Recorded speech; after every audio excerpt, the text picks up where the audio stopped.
Another great year around USL in the books. League One regular season done. Championship regular season done. A few days away from the postseason. And with that, we begin for the second year in a row with the USL playoff preview show. On the end, that's Manchester United legend Gary Bailey. Joe. Next to me, Devin Curry, USL Championship lead analyst. I'm Joe Malfa. I made sure to say legend this year because if you go back to last year and watch the tape, I said great. You corrected it to legend, so I got it to legend. He's learning. I'm He's not learning. arguing. He actually pays attention. I'll take whatever you're throwing.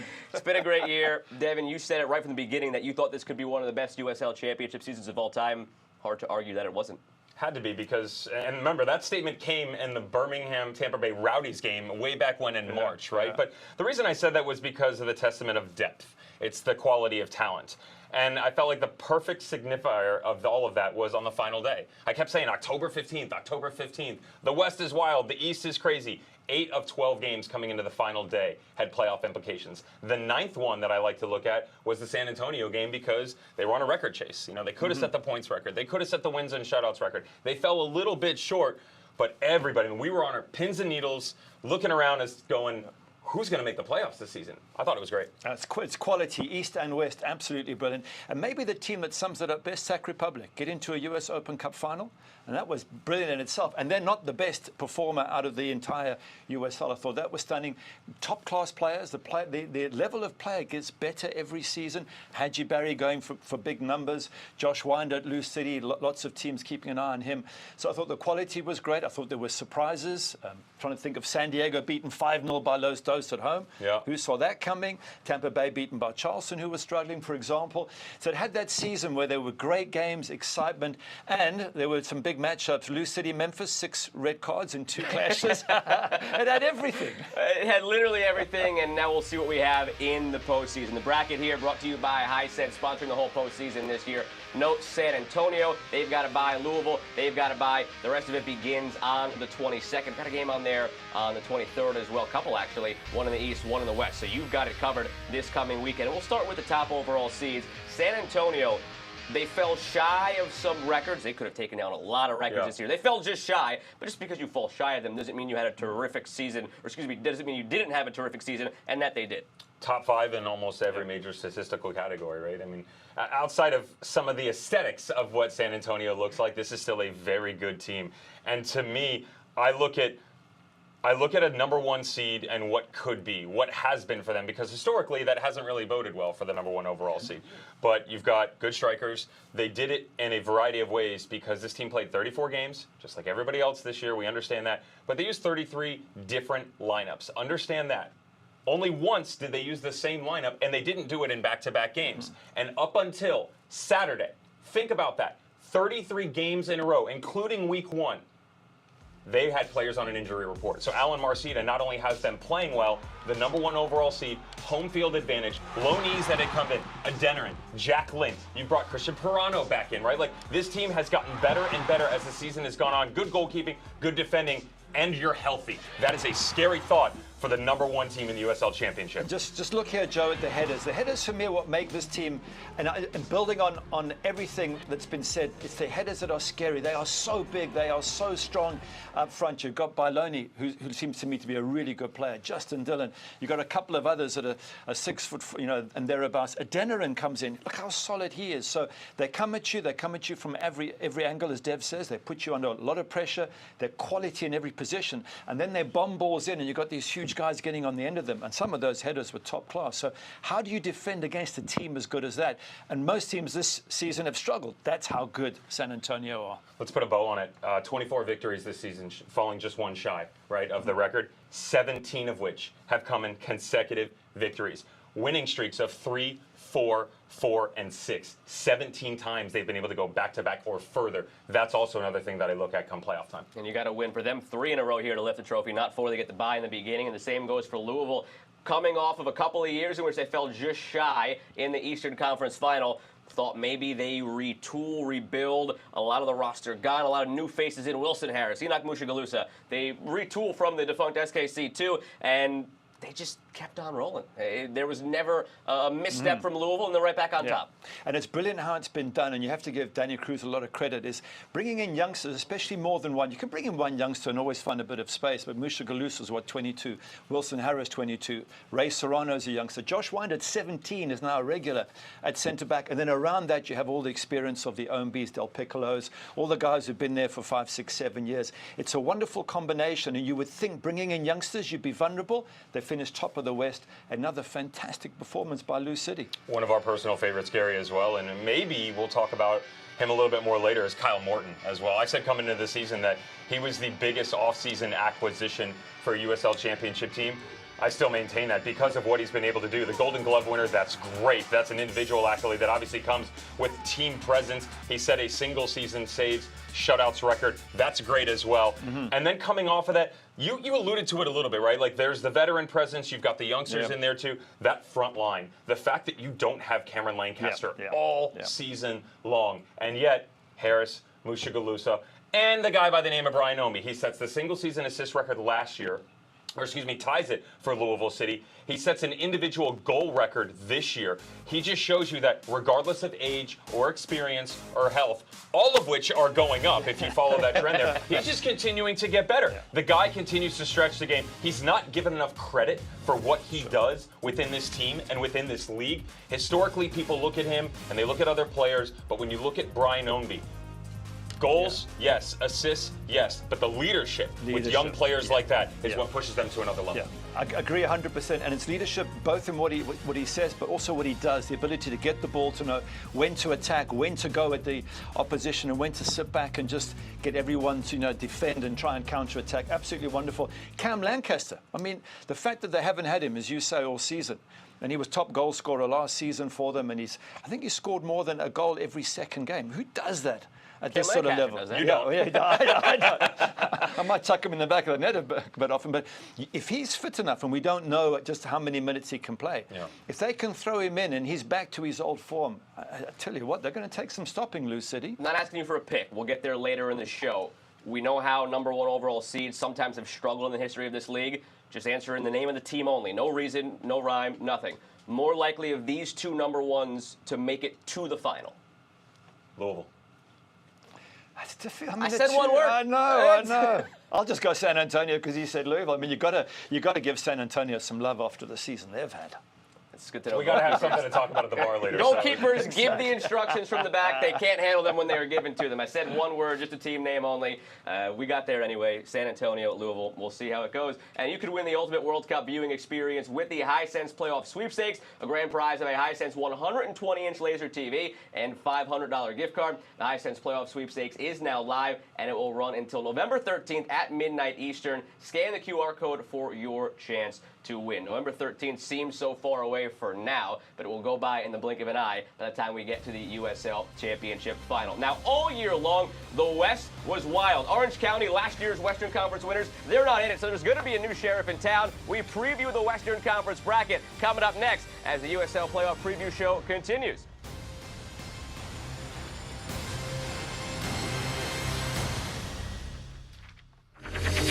I'm on that real tick.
topics.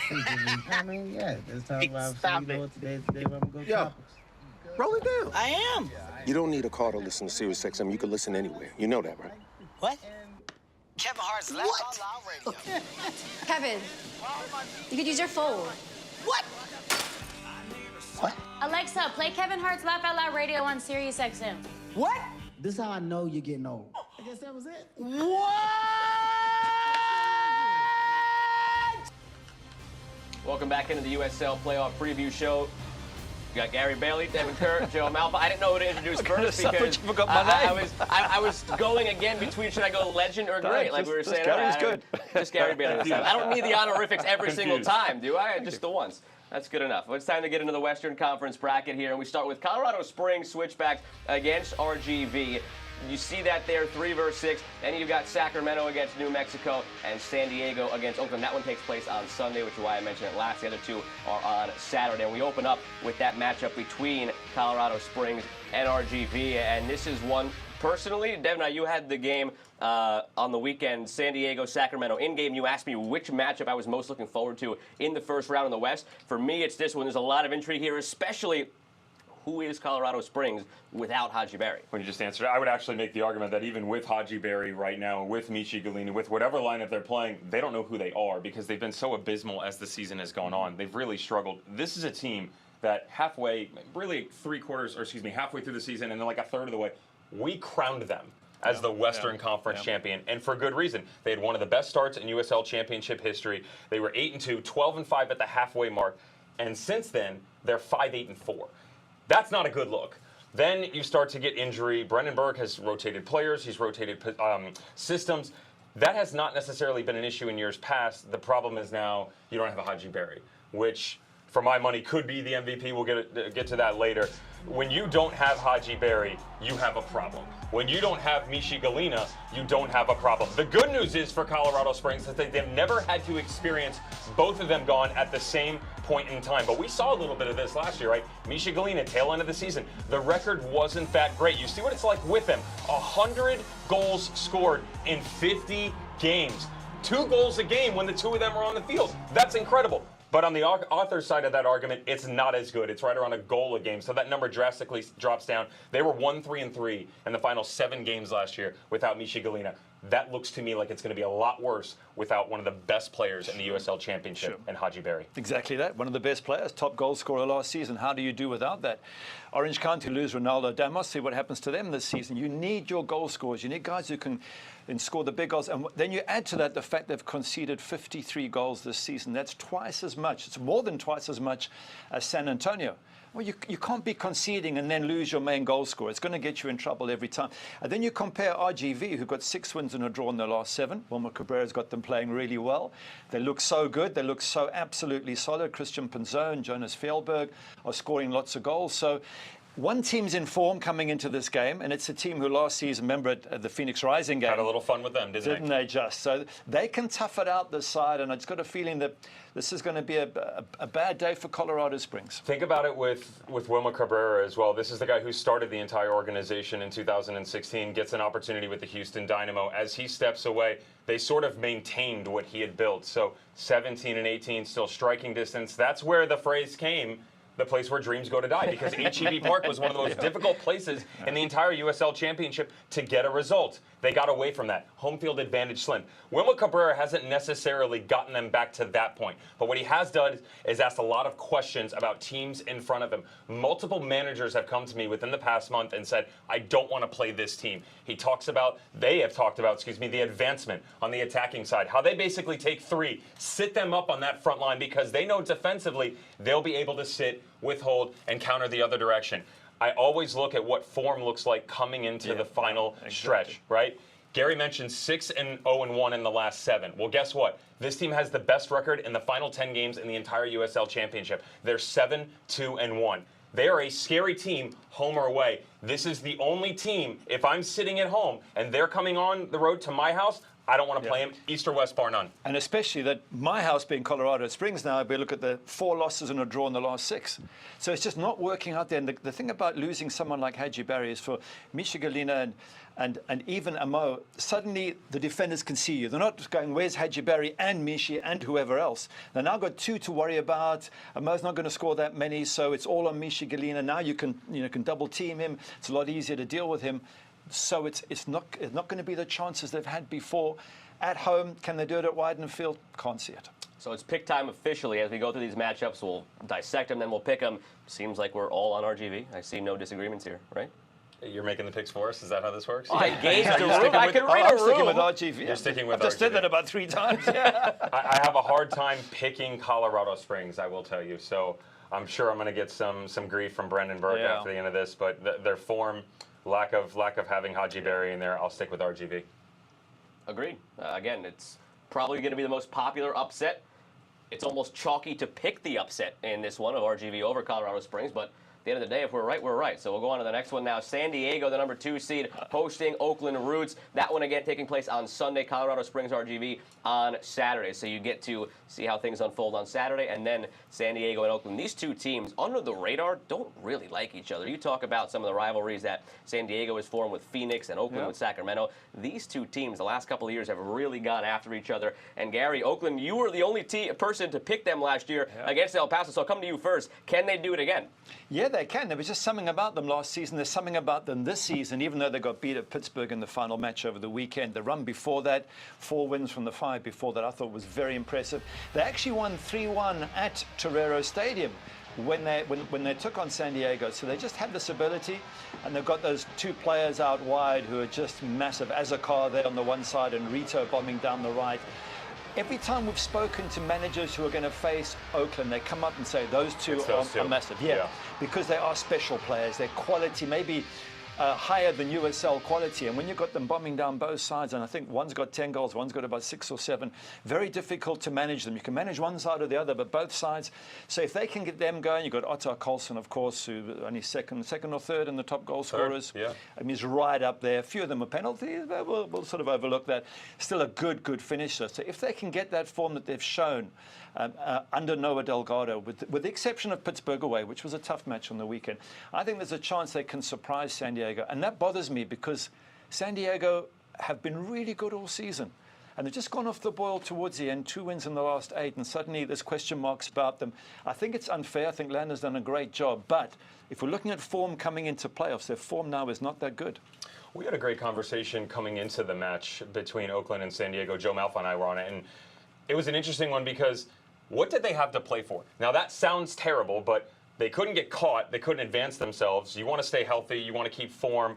You're on the road. Like, there's so much surrounding them of what could go wrong, and it did go wrong. Yeah. Sacramento Republic handed them breakfast, lunch, and dinner in about 15 minutes. By the exactly. Way. 2 4 15. It was it. And to me, it was more so the way it was done. It wasn't that they were down 3-0. It's that they basically just said, we've given up. We're done with this. And yet, after everything that you just said, if I look at the 2, if I look at their form, I'm still going with San Diego Loyal. One of the most consistent teams this season. The first 17 games, 31 points. The final 17 games, 29 points. This is something that Landon Donovan, Nate Miller, everybody else within the organization, from the time this project started, they have said, we are going to be a consistent team. We're going to put the ball on the deck and play. Top 5 in passing accuracy. They produce goals. They do concede a little bit. Yeah. But for me, this matchup's come down to the midfield, or lack thereof for the Oakland Roots, because they've struggled in that area. Front 3 can play. Defensively, they've gotten better. Paul the Wall Blanchett has been great in goal. But the midfield of San Diego Loyal will supersede all of that and get a victory. San Diego, Oakland. No, I'm going to go San Diego because I agree. Guido in midfield, massive. Up front, Carvacel's been a fantastic signing, big and strong. I think if you throw Mung up there with him, yes, they have conceded way too many, but they're the biggest scorers in the West, second in the USL behind Tampa. So they can score goals. And I think going into playoffs, if you know you can score, you can get your defenders to be nice and tight, you've got a great chance. So hopefully for San Diego, they can do it.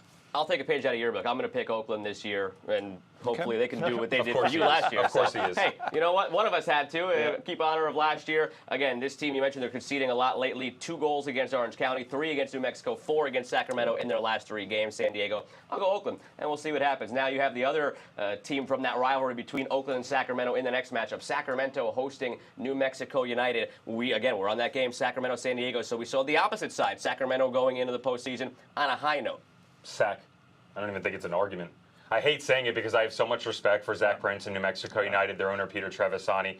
It's just been a year where they've underperformed all season long. This is a team that when you look at the roster, literally from the back in Tambakis, you move forward, it's Caitlin Ryden, right? It's Chris Weehan, you keep going, Nico Brett thrown into the equation. Yes, I understand form, home or away. The lab is no longer what it used to be. I look at Sacramento Republic for a team that I understand it's probably unfair to bring in their Open Cup run because it's league play, but you have to because it's relevant, right? I take Sacramento Republic all day long. I don't even think it's close. Agreed. Yeah, I'm going to have to agree on this one as well. I do think at home, they've got a good goalkeeper in Vitiello. They've got some lovely players, but Roro Rodriguez is the one that stands out. Of course, he's had an unbelievable season, and he just seems to have inspired the team at crucial moments, as we see with that penalty going in the back of the net in the cup. It's been a very special time, and I think just from a neutral perspective, I want them to do well because they lost the cup final. They did great to get there, but they deserve something out of this season, and to get knocked out in the first round of the playoffs for a team that's done so well in the US Open Cup, this doesn't feel right to me. So I'm hoping for their sake they can go a bit further. You know what's interesting to me about this team, by the way, is anyone that you talk to around the USL Championship landscape, and even beyond when you got into Open Cup, it wasn't one player. They weren't isolating one player or two. With all due respect to the teams that we've spoken about and are going to talk about already, it's Roro Lopez, it's Vitiello in goal, it's the back line, it's Gurr, it's Villader. You continue, Luis Felipe, like they isolate and talk about the entire team. That's another thing that concerns me because I look around, they get momentum. This team could win it all if they wanted to. Yeah. So we were all on Colorado Springs, all on RGV in that first matchup. You were all on Sacramento in this matchup. You two are on San Diego, and I'm on Oakland. So we only have one difference in the Western Conference. We'll see who could brag about it in a couple of weeks' time. And for that, we go to the Eastern Conference now. The East wasn't really as wild as the West all season long. Got a few beasts, though, in the East. This playoff was set about a month ago. All 7 teams were qualified. Now we have to pick who moves on into round 2. Show continues in just a moment.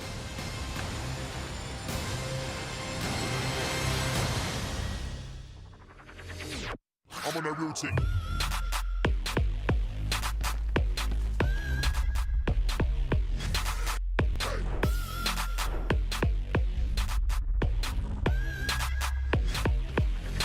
I'm on that real team.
We all have goals. But let's be honest. Most of us aren't going to be professional athletes. But if your goal is to finish your degree, we can help. Come to a university that puts your goals first. Bellevue University, your partner in finishing goals. Cover the West, time to go to the East. Welcome back into the USL Playoff Preview Show. Gary Bailey, Devin Kerr, I'm still Joe Malfa. Let's get right into this here with the bracket and the matchups. Memphis-Detroit. Do you change Did in the I middle go of anywhere? shows? I'm still here. You get legend, you get lead analyst, and then there's just me, so I'm just still me. Just Joe. Average Joe. Always will be. Here's your bracket. Memphis and Detroit. You got the matchup there at 2-7. Tampa Bay, Miami. All Florida clash there. And then the one we didn't get last year, but we got this year as the stars align in Birmingham and Pittsburgh. So we'll get to that in a moment. We'll start, though, with Memphis and Detroit. Is this one simply cut and dry, Memphis?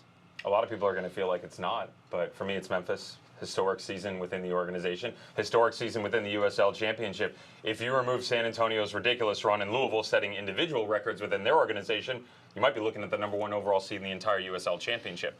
We aren't. They're 3rd overall. Maybe there's a home game down the line for the final. Who knows? Ben Pierman, magnificent. The turnaround that he's done for this organization in the past 2 seasons, and though it's not talked about enough, and we're not going to get into specific numbers, the budgetary numbers behind him. He doesn't have a lot to work with, and yet he's producing the maximum amount. Like the goalkeeping, like the defending, it's loanees, it's attackers, it's midfielders. Yep. I made the argument for Detroit earlier in the year, didn't know if they could sustain it. We've seen that drop off. Ben Pierman hasn't experienced the same thing with a very similar core group of players.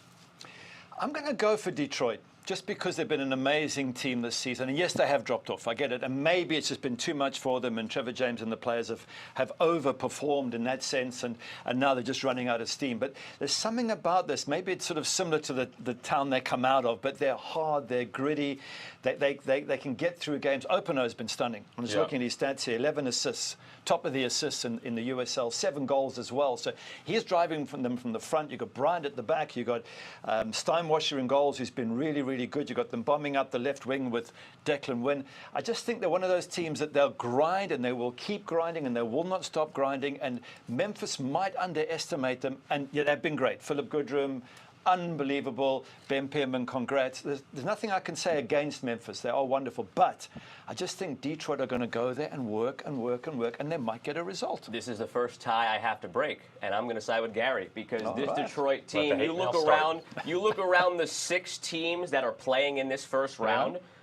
Tampa Bay has 7 losses. Memphis and Detroit have 8. So even though the point gap is big between Memphis and Detroit doesn't lose all that much. And for all the talk we've had throughout the year, get them in Detroit, they're tough to beat. They're 8-5-4 on the road this year. So I'm going to go with Detroit, and we'll see how that plays out. Gary, you and I are sticking together on this one. It could play out badly for us, but we'll put the faith in each other and Detroit on this one and go against Evan. And now we go to the all-Florida clash between Tampa Bay and Miami. Saw it twice this year. We each got a win in that season series. Tampa Bay and Miami, maybe the 2 hottest teams in the East going into the postseason. Probably make the argument that Miami, for me, is the team as the lower seed that has the most upside within the USL Championship playoffs. Just, coming in, everybody talked about, it's different, and Anthony Pulis has come in, and he's defensive-minded and blah, blah, blah. But the numbers speak for themselves in that aspect, because you basically traded goals for shutouts. If you take a look at last season, goals for, goals against, it has gotten better as you've come into 2022. Attacking, yes, it's been lacking a little bit. You didn't get what you wanted out of Romeo Parks. It certainly wasn't there out of Kyle Murphy. But as the season has gone on, they have evolved attacking-wise. Florian Velo has been magnificent. Yep. Speedy Williams is one of the best players still in the USL Championship. And Bolu Akinyodi, who in mid-season form didn't have a place on this team, is now irreplaceable within the team sheet. And yet, it's the Tampa Bay Rowdies. And they're at home. And they're on a winning streak. Best in the USL Championship right now. Second best record in the entire USL Championship over the final 10 games, which again, to me, historically, is important. The numbers show you have to be in good form. Only one team since the modern era, since 2011, has come into the final round for the playoffs with less than 5 victories. It was the 2012 Charleston Battery. Everybody else has 5 or more. I like that. I like the Rowdies. So who are you going for? Because you just built them both up. Literally just said, I like that. I like the Rowdies. I like their form. I'm taking them. Rowdies, yeah, I've got to go for Rowdies at El Lang. And yet, funny enough, Miami FC won at El Lang. 1 goal to nil in the season. One of the few, yeah. But it's just that they've got goal scorers. Leo Fernandez this season, fantastic, 19 goals. But Jake LaCave has been there and thereabouts, and he's been very creative, very good. You've got Guenzardi, who's had a poor season by his very high standards, but you can throw him on. Maybe he comes good. Duba's there as well. Maybe he comes good. Kyle Gregg. So I just think they've got too much firepower at home. But I take your point. Miami's coming in with 1 loss in 10. They're on form. They've got great depth. You look at their bench sometimes, and you can go, any of those 4 or 5 players could start most other places. And it's not a reach. Yeah. They're well within striking of that starting 11. So this for me could possibly be the game of the playoffs. That's how good both these these sides are. Agreed. But if I had to pick it, I'd just go for Tampa Bay. Remember last year, the game everybody wanted to watch in the first round was Louisville-Miami in Louisville, and we thought Miami could pull off the upset, but they fell just short. I think it's the same thing again here. Miami, if they prove us wrong, but Tampa Bay, it's muscle memory for them at this point, winning at this stage of the year. And that brings us to Birmingham against Pittsburgh. We were waiting for it last year. Birmingham has waited for a home playoff game for a long time. And Gary, I think on their best day, with some of the names these two teams have on their rosters, they could both make a run at the whole thing, but their best day doesn't happen often enough where you feel confident. Now, against each other, who comes out on top? I'm going to go Pittsburgh because last year, of course, with the whole COVID thing, they didn't even get to play. And that's got to hurt so badly. And also, Robbie Mertz has come back in that number 10 role, and he's added so much. So suddenly, Cicerone's got more movement. Dick was more of a threat. They're bombing forward from different positions, and we saw them against Oakland on the weekend. I thought they looked very, very good. And under Bob Lilly, you'll be guaranteed one thing. They will close you down. They will work hard. They will come up from the back and put you under pressure. I just think it's a team that's coming together at the right time with Conrado Forbes there to pull the strings. And with the hurt of last season, I think they've got a little bit of extra vummer in this team, and they might surprise Birmingham. So I'm going to go Pittsburgh. One game's not enough for me for the Pittsburgh Riverhounds. I've said all season long that, watch, the bullseye's not on their back. Every other year under Bob Lilly, it's been, this team is so great. They're so good defensively. They started to add layers to the attack. You talked about Conrado Forbes. I love Robbie Mertz. He's one of my favorite midfielders in the entire league. And yet, the sample size of a victory at home on the final day against the Oakland Roots is not enough for me. Because when you look at their counterpart, and I've said that they've been overrated in seasons past, I still think, to your point, Joe, this team could go and win the title tomorrow. They could also miss the playoffs. So I want consistency out of them. But when it comes to overall quality of product on a consistent level compared to the Pittsburgh Riverhounds, and they're at home, they take a lot of pride in this home game. Last year, they did not get the chance. The organization, Jay Heaps, Tom Stone, president, GM, head coach, they were upset about that. Not Pittsburgh's fault, but they have something to prove. And there is a fire lit within this team, including Enzo Martinez, who's in MVP caliber form. I like Birmingham Legion. I agree with every single word you said as far as picking Birmingham in this game. And they beat Pittsburgh on September 14th. They went 3 winless, talking about form going into the postseason. They rectified that with a 3-1 win over Indy to end the season. But they both each took a game off each other at home this year. Pittsburgh beat Birmingham in Pittsburgh. Birmingham beat Pittsburgh in Birmingham. So I'll go with Birmingham. And this East is going to be a lot of fun. All 3 of these matchups. This is the most I think we've disagreed going into. Good. Like because that. you know what? Keep It's it that way. so close. And I think, to be fair to all the managers and the players, number 7 can beat number 1. You can pick any one of these 14 teams to be champions. That's how good they are. We're throwing darts. Exactly. Right? It's that kind of season. Yeah, we're just trying to find some difference. And on the day, we could look like fools, and we probably will do many, many times. Welcome to my life. Well, it's time to throw some darts in USL League One. Those playoffs also begin this weekend. It's been a lot of fun keeping track of this league all season long. Will it be Omaha to put another star above the crest? Richmond may be getting in on the fun. Greenville, a lot of ways to go here. Much like the 2 conferences in USL Championship. Preview show continues.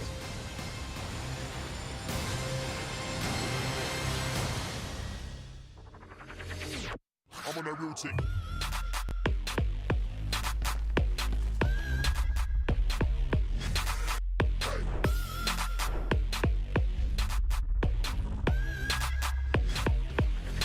I'm on that real thing.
Top is I mean, yeah. Let's talk about today where I'm going to topics. Roll it down. I am. You don't need a car to listen to Sirius XM. You can listen anywhere. You know that, right? What? Kevin Hart's Laugh Out Loud Radio. Kevin, you could use your phone. What? What? Alexa, play Kevin Hart's Laugh Out Loud Radio on Sirius XM. What? This is how I know you're getting old. I guess that was it. What?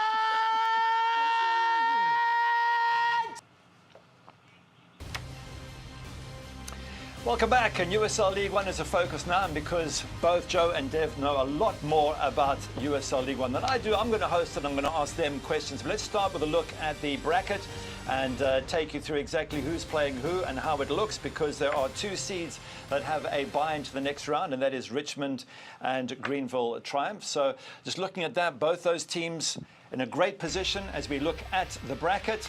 And of course, there are two other matches, which is South Georgia Tormenta up against Charlotte Independence, and Chattanooga Red Wolves take on Union Omaha. And those brackets brought to you by High Sense. So let's start, Joe, with Richmond Kickers, number one seed. Does that mean, by definition, that they should win this? I mean, it should, right, Devin? In theory, it should be the Richmond Kickers. But no, you know what? I'm going to take this just because of the historics on it, if you're cool with that. I look at a team that's built from back to front. It's the first time in USL League One history that we've seen the assist leader, the golden boot, and the saves leader all on the same team. You take a team that sets a league record with 54 regular season goals. Thank you very much for coming. I look at them home. I look at them away. Most points achieved from a losing position, which shows you that they have the character to be able to step in and get a result in times of need. You don't really necessarily need that as the number one overall seed coming into the USL League One playoffs. But remember, they reseed, so you have to adjust a little bit depending on what your opponent is going to be. I like the number one overall seed, and they worked hard all season long to get it. We talk about Louisville in USL Championship, right? People thought maybe this year they would have a misstep and retooling, rebuilding, it would be a struggle for them. Greenville Triumph, equivalent for me in USL League One. A lot of people maybe expected them to falter this year. An aging lineup. John Hark's head coach had to go out and get some new players in, retool on the fly. He did just that. This is a team, again, we talk about Tampa Bay in the Eastern Conference, muscle memory, right? Consistent. There have been 3 finals in this league. Yeah. They lost to North Texas in 2019, but they made it. 2020, crown champions, a star above their crest. Final never happened, but they were far and away the best team all regular season long. And last year, made it to the final, lost to Omaha. 3 seasons, 3 trips to the final. We'll get to our predictions in a moment, but it's going to be a 4th. Okay, this so team is really good. Those two going through, they get a bit of a rest because other matches taking place. South Georgia Tormenta up against Charlotte Independence. Tell me about Charlotte. I'll make the pick first and just make it easy. I'm going with Charlotte Independence, right? I'll make it easy because of Mike Jeffries. Mike Jeffries knows a little bit about the USL Championship. Most importantly, you're talking about a massive name on the soccer landscape within the United States pyramid. And I say pyramid because this is a guy who's experienced a national championship within the NCAAs. He's experienced what it's like to be within the national team coaching program. And now he's done it as a head coach in the championship and League One. Remove the seeding here for a second. Because of that experience, he's got players around him that recognize the moment as well. One of which, Gary, you like a little bit, Gabriel Overton, which he kept from their great run last year. Remember, Gary picked the Charlotte Independence to take down the championship. Apologies for that one. But when I look at Tormenta in the matchup, Joe, it's their first playoff appearance. They kind of squeaked in a little bit, right? It's the only team in the playoffs with both a home losing record and negative goal differential. One of those is bad, yet both of them. So I don't care that they're at home. I don't care that they're a higher seed. I have a problem with their inability to make sure when they are supposed to be within their stronghold to be able to get the job done. New venue or not, still like the Charlotte Independence. One thing I'll put out there right now, I don't care about seedings and points right now in this because everything was so close. Richmond 51, Omaha 43. That's your 1, 2, or sorry, excuse me, Richmond 51, Charlotte 42. That's your 1 to your 6. That's the gap. It's 9 points between 1 and 6. It was very tight all season long. But as far as this one goes, I can't ignore that they're in a new venue. The fans have been starved for a playoff game. They finally have it. That environment is going to be raucous, and they haven't lost in the last 6 games. They finished the season with 3 wins, 3 draws in their last 6. Drama on the last day to get this home game. I'm just going to ride that momentum with South Georgia. Okay, so you got a difference of opinion there. Let's go to the other playoff match, and that is Chattanooga Red Wolves against Union Omaha. Anyone have strong feelings there? I mean, he's got a hometown to feel strongly about. Go on. JJ Mills is going to be so mad at me if I pick this wrong for him. No, you know what? It's set pieces, right? It's open run of play, Mo Espinoza and what he's capable of. And I understand that Chattanooga have had a great season. And I like them. Don't do it. And I like them. But there is no way that I'm showing up to Thanksgiving dinner to Jay Mims and his household and picking against the boys from Union Omaha. It's that simple. Look, Nuhu's still there, right, in goal. You know what he's capable of. I look at their ability to go on the road, home and away in the regular season. The only concern that I have for this team is that everything that we've seen from them over the previous 3 years, okay, the final that never was in 2020, they go and win it in spectacular fashion, mind you, playing Greenville off the park. It's been an up and down season for them. It's been really poor over the final stretch, 1-4-3 since September. So that's bad, and this is going to be the first time that they've ever played a playoff game on the road, and yet Union Omaha wins. Haven't won a game since the beginning of September. 2-2-1 in the last 5 for Chattanooga. Omaha had not lost to Chattanooga this year. 2 wins and a draw. So everything is pointing to Omaha, correct? Do it. I'm going to go with Chattanooga. Of course he is. Jay Mims, love ya. It was great to see you guys. We talked about the U.S. Open Cup run for Sacramento. Don't forget, Union Omaha made it very deep and represented League One very well here. But this Chattanooga Red Wolves team, 7-4-4 at home. Great environment there. Omaha 4-4-7 away. I'm riding, again, the recent form and the home performances and taking Chattanooga. And overall, are we actually picking someone overall? Because you've just picked in these playoffs. So tell me overall who you reckon's going to win. Well, you know, I know we sat at the table ahead of time and we had a discussion about who my pick was going to be. I kindly walked into the production room before we went on air and I changed it. You changed because it. I wanted a natural. And you didn't tell us. All right, go for it. I'm going to go with Richmond. Oh, okay. I'm going to go with Richmond, and here's why. It's the 1-2 overall since 2019. North Texas, Greenville, Union Omaha. That trend continues for me. City Stadium's going to be rocking. I'm taking your word earlier because they're going to be magnificent. Fewest goals given up from the open run of play. Terzaghi, Bolaños. You still have Akira Fitzgerald in goal, 105 saves. I mean, I watch them play, and I don't see enough of them that I'd like to. That's how much I enjoy watching this team play. But also, I like Darren Sawatsky. I think he's got the understanding of this game. He's seen so much of it around the United States, and he's got experience. So that's why I'm going to stick with the number 1 Richmond kickers, and? So first of all, a Richmond traditions, Mrs. Sawatsky makes cookies every time they win a game. I would love to know what she would make for them if they win the whole thing. It's a cookie cake, you get a full thing, whatever they want, they're going to get it. But they're not going to get it because Greenville Triumph's going to win it all. No, you're sucking up to John Hart's. Come on, man. Hey, at the end of the day, you can't argue with making every single final in the history of this league. Every team has had a kryptonite this year. We mentioned that for Chattanooga, it was Omaha, although I picked Chattanooga. And then on this one, for Richmond, it's been Greenville. 2 wins for Greenville and a draw to end the season.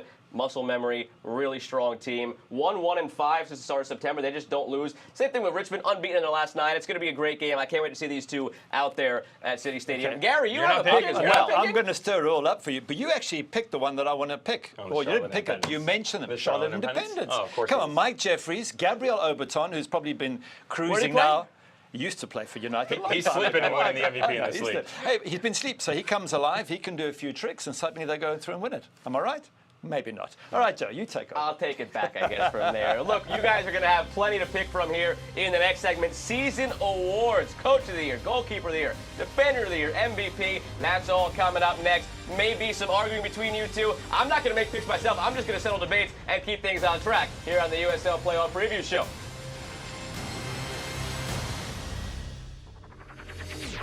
I'm on that real team.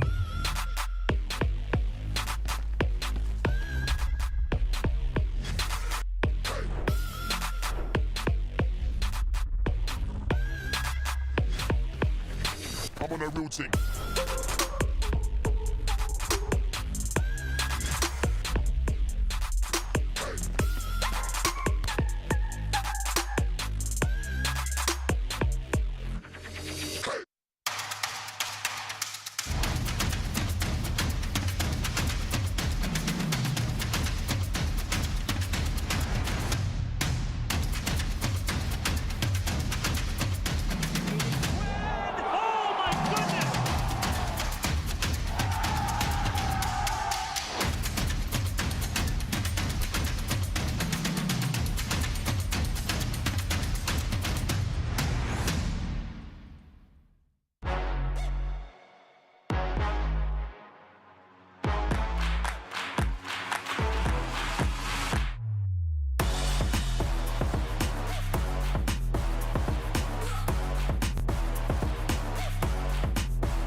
We all have goals.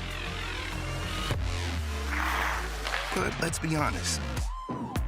Most of us aren't going to be professional athletes. But if your goal is to finish your degree, we can help. Come to a university that puts your goals first. Bellevue University, your partner in finishing goals. At the end of the day, it's all about the teams, but let's shine some light on some of the individuals that successfully make up those teams when they look at the season awards. Everybody who's in charge of the team, your head coach, they don't get enough shine sometimes, so let's pick a coach of the year. I would love to give a shout out to Mark Briggs for what he was able to accomplish at Sacramento Republic. And he would be my pick if you could put the entire package together. The problem is you can't. So it would be unfair to bring in the argument of the Open Cup and that run that was in there. Maybe within the league play, okay, but not within an individual award. So that's why I go with Ben Pierman from Memphis 901 FC.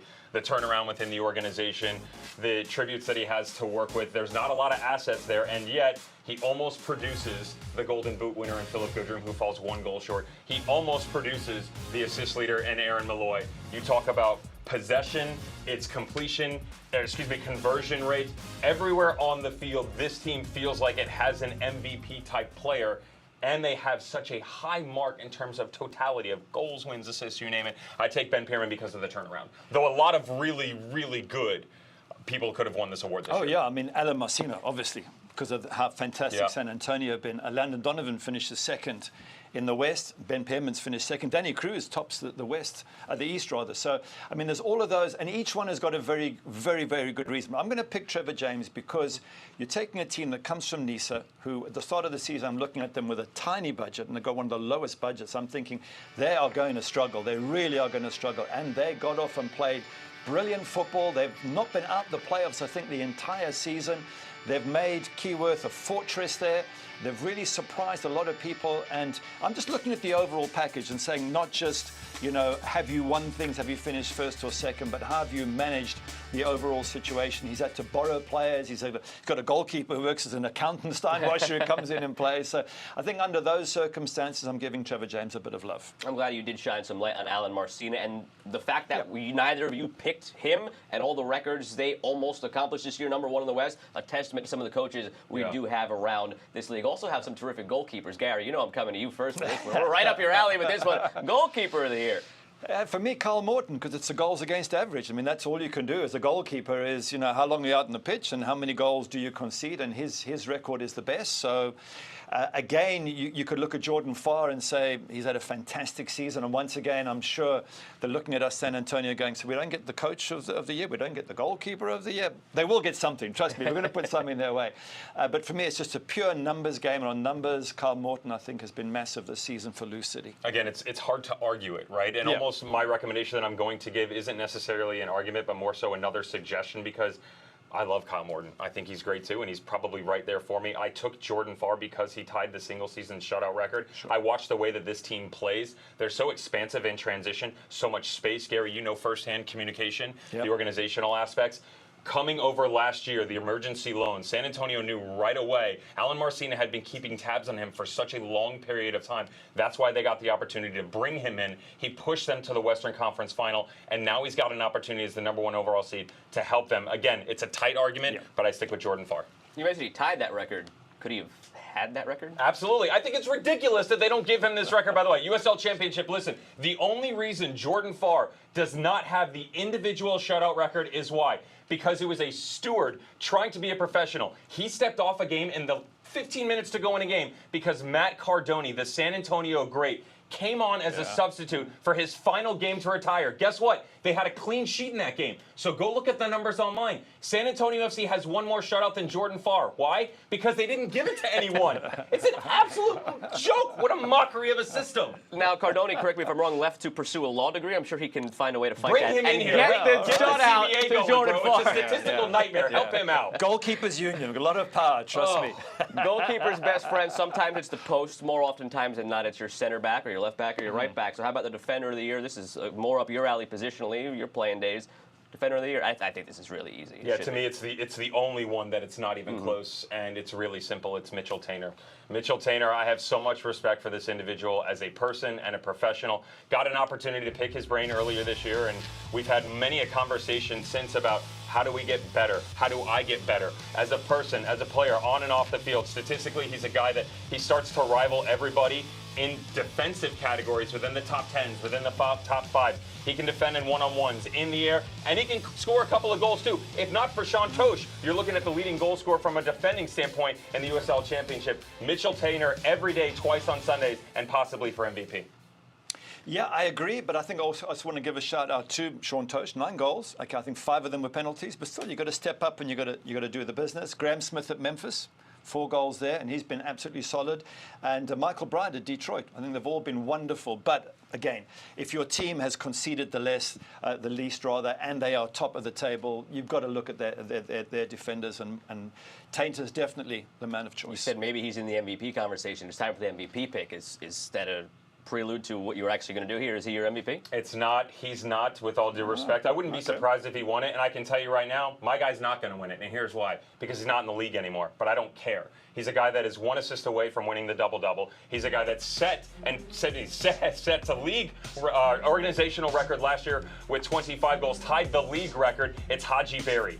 Haji Berry has changed his entire game this season, where he's been able to operate on the field. We talk about Leo Fernandez for the Tampa Bay Rowdies. This guy has added umpteenth layers to that. It's both wingbacks, it's both 10s, it's the 9. You can play him within the midfield. He's literally played 7 different positions on the field, and he does it in amazing form.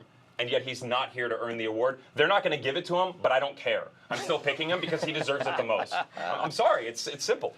Yeah, it's fair. I mean, without him, they've struggled. I mean, that's a simple sort of view. I'm going to take Philip Goodrum.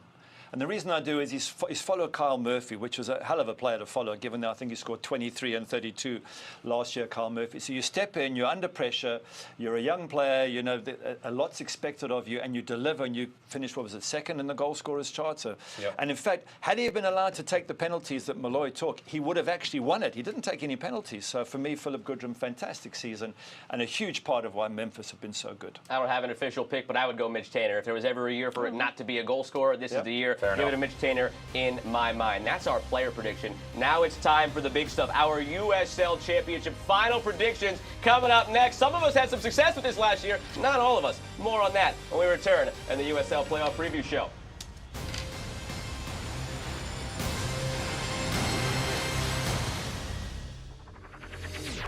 I'm on that real tick.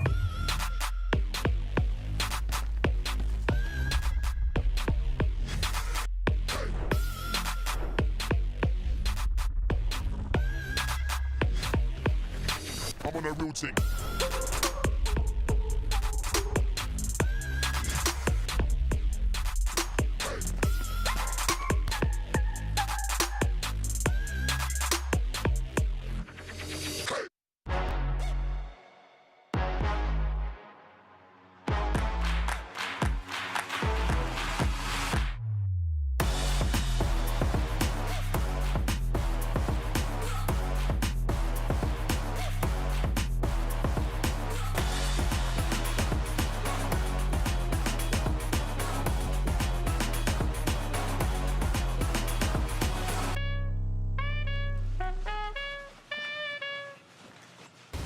Win the ultimate World Cup viewing experience with the Hisense Playoff Sweepstakes, a grand prize of a Hisense 120-inch laser TV and $500 gift card. The Hisense Playoff Sweepstakes is now live and will run until November 13th at midnight Eastern Time. Scan the QR code now for your chance to win.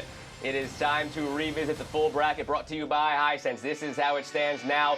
We care most about who is lifting the trophy, the last team standing, come the 13th of November. And let's take a trip down memory lane for a moment before we get into this year's picks. Orange County. They've won 5 straight. Of all the teams in the playoffs, they are tied with Phoenix for the best record or most points earned against other playoff teams. Every line of the team is loaded. You got Damas up top. Ben Mines, very big addition in the middle as well. And Olsen playing really well. Orozco on the back end. Very complete team for me. Richard Chapelow's boys lift the trophy. So you're assuming that if Phoenix win, that Orange County can go to Phoenix and beat them there, and Orange County can go to Tampa and beat them there. Orange County can beat anybody. Very good. Well done. Great prediction. That's cute. I'm busy trashing you. It's almost like Hey, riding a bike, you guys, isn't it? you saw there. You guys made me go first last year, and I got it right. I'm going last this time. Gary, I'm coming to you first. You tell me who's going to win it. I'm going to go San Antonio simply because their home form has been superb, and they're going to be at home the whole way through if they keep winning. They've only lost one at home. Tampa Bay lost a couple at home. San Diego lost a couple at home. Lou City have lost a couple at home. Memphis and Monterey Bay, for example. They only got beat by Phoenix, funny enough, at home, San Antonio. So if your home form's good, if you've been the best team throughout the season, if you've got a couple of giants as your center forwards and big, strong, physical guys, and the rest of your team is strong, I just don't, it'll take a really bad day at the office for San Antonio to get beaten on their home turf. Much like the League One champion, I switched this as well. Because you both knew who my champion was. But I did it for good reason. It was kind of a soul-searching moment.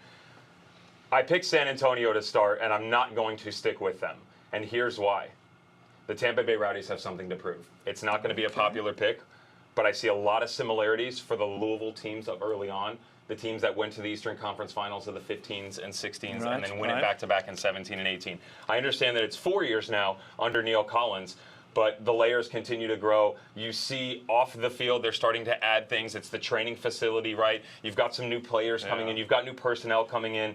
And with everything that's gone on in terms of extracurriculars, although I understand negative, this team's pissed. And I'm with them. Yeah. I think that they're going to have a chip on their shoulder going in, and they're just going to say, we're going to remove all the white noise. We're going to prove to everybody that we should have been 2 or we should have been 1, and we belong. I said once again that I was never going to pick against Neil Collins.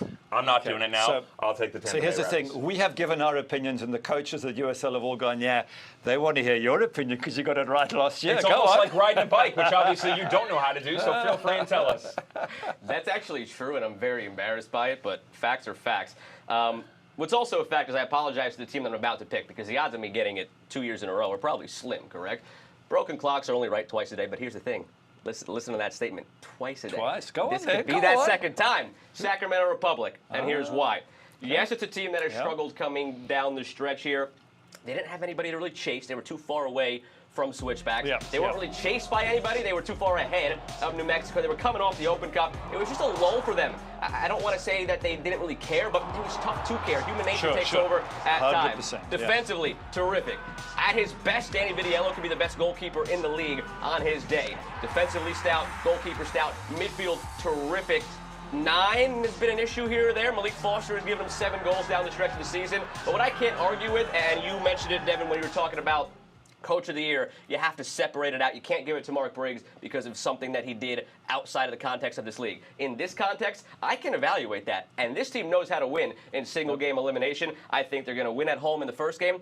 Going back to our picks earlier, I think there's upsets in the other 2 games. So they got 2 home games, and they don't have to face San Antonio until the conference final. So Sacramento for me. I think we could all agree that even though we've made those picks, that it would be very easy because of the talent level to be somebody else. I like Sac. I like San Diego. There are plenty of teams that could step up and win it this year. It could be any one of the 14. Miami looks good, and they've worked their way up. Detroit sitting towards the bottom there of the East have struggled recently. Any team, I could put an argument forward for any one of those 14 teams. San Diego's been a little bit quiet. Colorado Springs has had a terrible time, but Misha Galina, you're going to ignore him up front with his pace. So, apologies to all those managers. You're going to get the brunt of it. You're going to get all those text messages like normal, but there's so many options. But I agree with you. Sac Republic, after what they've done, not only do they deserve to have a great run in the playoffs, on their day they were a fantastic team and they could beat anybody. Well, it was fun last year. It was fun this year. Pleasure doing this again with you guys. Hopefully we'll do it again next year. And look, the seasons, the leagues continue to just get better and better every year, just the way you guys age. This league continues to age very, very well. Everything is leading up to November 6th in USL League 1. The final on ESPN2 at 7:30 Eastern for USL League 1. For USL Championship, November 13th at 9 p.m. Eastern, also on ESPN2. That does it for us here for this year's edition of the USL Playoff Preview Show, brought to you by Hisense. For Gary Bailey, for Devin Kerr, and the crew that makes this all possible, I'm Joe Malfa saying, go ahead and enjoy this postseason. It all starts this weekend.